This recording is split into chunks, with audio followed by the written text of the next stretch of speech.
Bonjour à tous,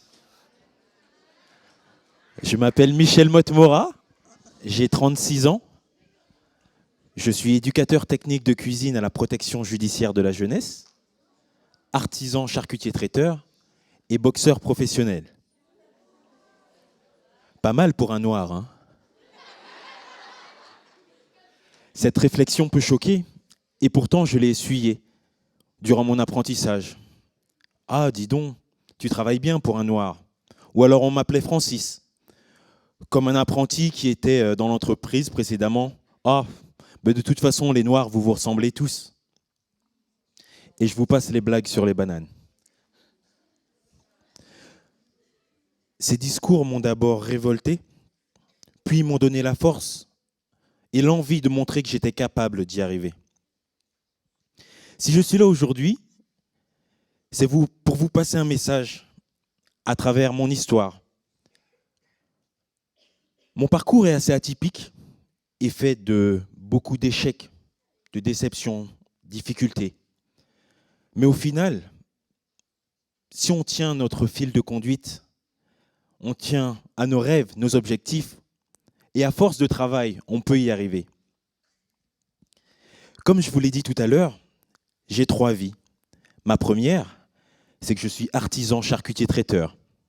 J'ai obtenu mon CAP en 98, où je suis sorti major de promotion. La même année, en candidat libre, j'ai passé mon BEP hôtellerie-restauration, que j'ai obtenu également. Puis, l'année suivante, j'ai passé ma mention complémentaire traiteur. Ces résultats sont plutôt positifs, mais j'ai un aveu à vous faire. Je ne voulais pas faire ce métier, à la base. Je ne voulais pas être charcutier, mais pâtissier. Mais les entreprises que j'ai rencontrées m'ont dit ouvertement qu'il n'y avait pas de place pour moi dans leur entreprise. En démarchage, donc je suis parti voir une boulangerie, la boulangerie de mon village, et je me présente. Bonjour madame, est-ce que vous prenez des apprentis? La patronne s'en va à l'arrière-boutique. J'ai un jeune qui vient se présenter pour un apprentissage. C'est un noir. Un noir? Répond le chef. Ben j'en veux pas. À mon âge, je n'avais pas les armes. Je n'ai pas su rebondir. J'ai eu honte. Je me suis senti humilié, terrassé. Donc j'ai tourné les talons et je suis parti. Donc vous l'aurez compris, ma première déception, c'est que je n'ai pas été pâtissier.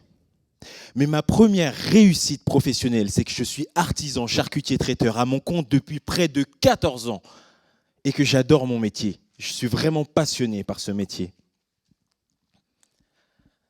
Ma deuxième vie, c'est que je suis éducateur technique de cuisine à la protection judiciaire de la jeunesse. Puisqu'on est entre nous, je vais vous faire des confidences. J'ai eu quelques problèmes avec la justice. J'étais un jeune en difficulté et j'ai cassé des dents.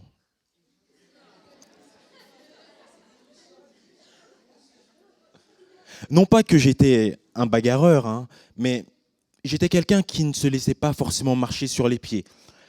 Et j'avais le dessus, peu importe l'altercation. Donc forcément, quand on a le dessus, on est considéré comme l'agresseur. Aujourd'hui, je suis éducateur technique à la protection judiciaire de la jeunesse auprès de jeunes en difficulté. Non pas que je veuille en faire des chefs de cuisine, mais nous sommes dans un atelier pré-professionnel où je leur apprends les bases du métier. Comment se mettre en mouvement, avoir un rythme, avoir une attitude pré-professionnelle qui pourra leur servir pour plus tard.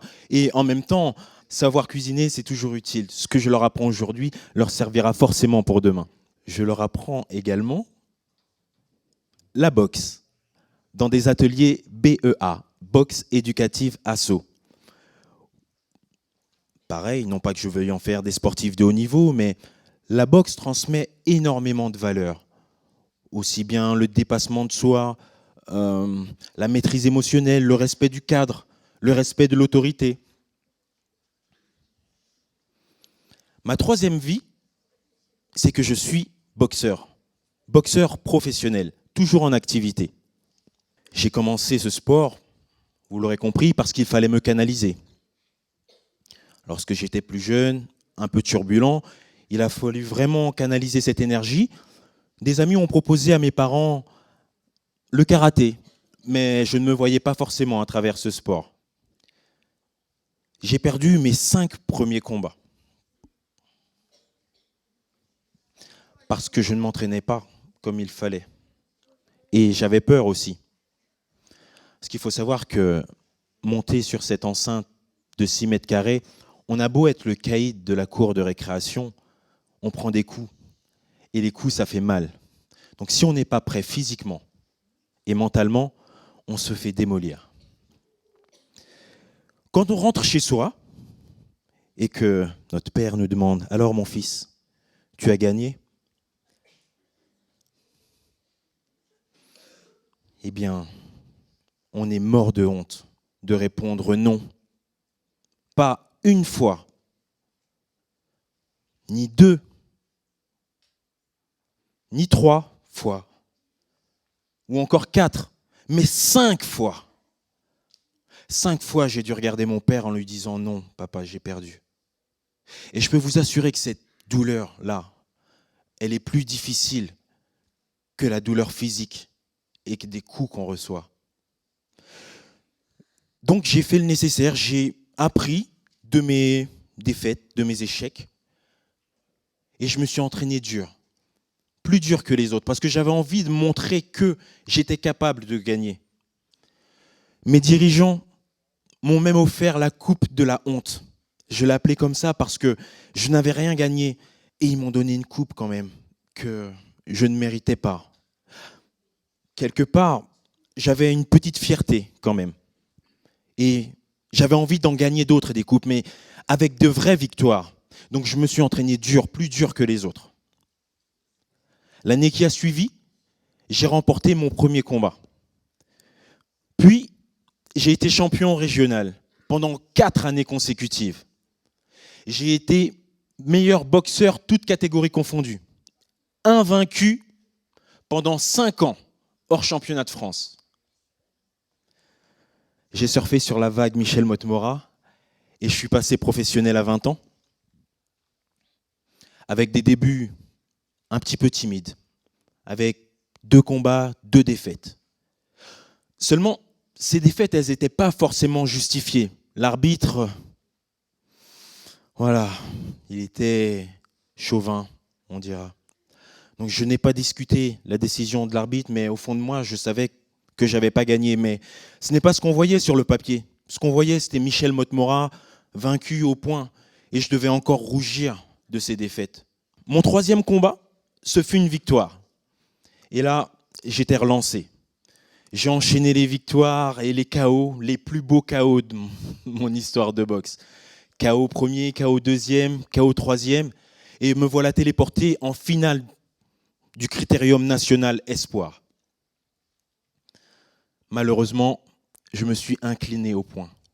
Mais j'ai donné tout ce que j'avais sur le ring.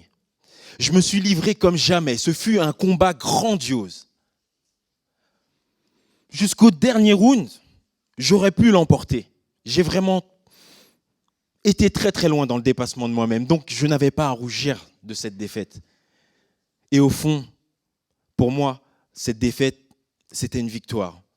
Et je pouvais rentrer chez moi comme un guerrier vaincu, mais qui pouvait livrer d'autres batailles et en remporter d'autres. J'ai mis la charrue avant les bœufs, par moments. Je n'ai pas écouté mes aînés, forcément.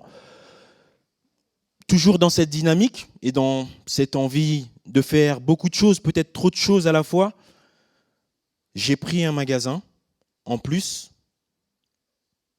de mon activité de boxeur professionnel. Et financièrement, forcément, ça n'allait pas. Mon magasin battait de l'aile et mon palmarès de boxeur professionnel, c'était pas vraiment étoffé. 25 défaites pour 21 victoires. Pas très reluisant. Même avec des combats suicides, vous savez, le genre de combat que l'on fait, mais on sait qu'on va perdre.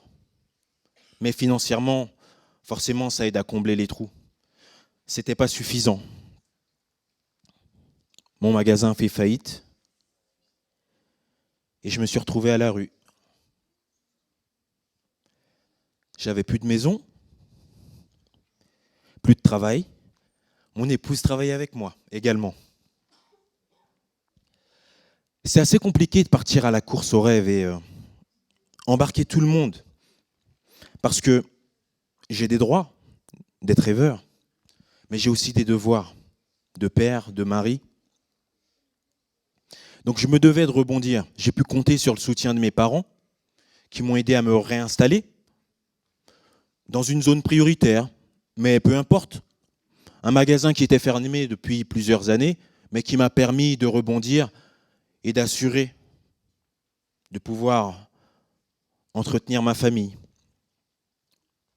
Mais j'avais toujours cette petite voix qui me disait mais tu es mauvais ou tu fais pas ce qu'il faut? Je ne voulais vraiment pas arriver à la retraite et avoir des regrets. De savoir si je pouvais un jour être champion. D'ailleurs, je refusais qu'on m'appelle champion. Souvent, mes amis me disaient alors, ça va champion? Je dis non, je ne suis pas champion, non. Je ne suis que vice-champion. Alors j'ai travaillé encore et encore. J'ai fermé mon magasin. J'ai fait le choix de fermer mon magasin malgré la situation dans laquelle je me trouvais pour pouvoir avoir une amplitude horaire de professionnel sans les moyens, bien entendu, mais pour me permettre vraiment de pouvoir mettre toutes les chances de mon côté pour pouvoir atteindre mes rêves et mes objectifs. Je voulais simplement gagner un petit titre, un tout petit, qu'on se souvienne de moi, juste être quelqu'un, pas qu'on se souvienne du tocard. Et à force de travail, j'ai remporté mon premier titre en 2012, la Coupe de la Ligue. Puis, pour moi, l'objectif était atteint. Je n'allais pas partir sans rien, je valais quelque chose. Si je ne gagnais pas jusqu'à présent, c'est parce que je ne m'entraînais pas suffisamment. Donc, je me suis entraîné dur. Et j'ai remporté 2 ceintures internationales. Puis, 2 ceintures intercontinentales. Depuis le 6 mai 2016, je suis champion du monde WBF des poids moyens.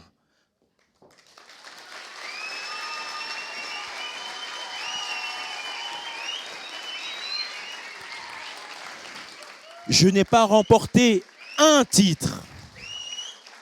Je n'en ai pas remporté un. J'en ai remporté 6, dont 5 ceintures internationales et 1 titre de champion du monde. Pas mal, hein, pour une personne qui a commencé par 5 défaites consécutives. Aujourd'hui, je commence à penser à l'après-boxe. Je suis fraîchement diplômé. Je suis prévôt fédéral, animateur aérobox. Et je voudrais transmettre mon savoir de boxeur auprès des jeunes et des moins jeunes. Vous avez une idée de mon nom de boxeur? Un animal mythique qui renaît souvent de ses cendres.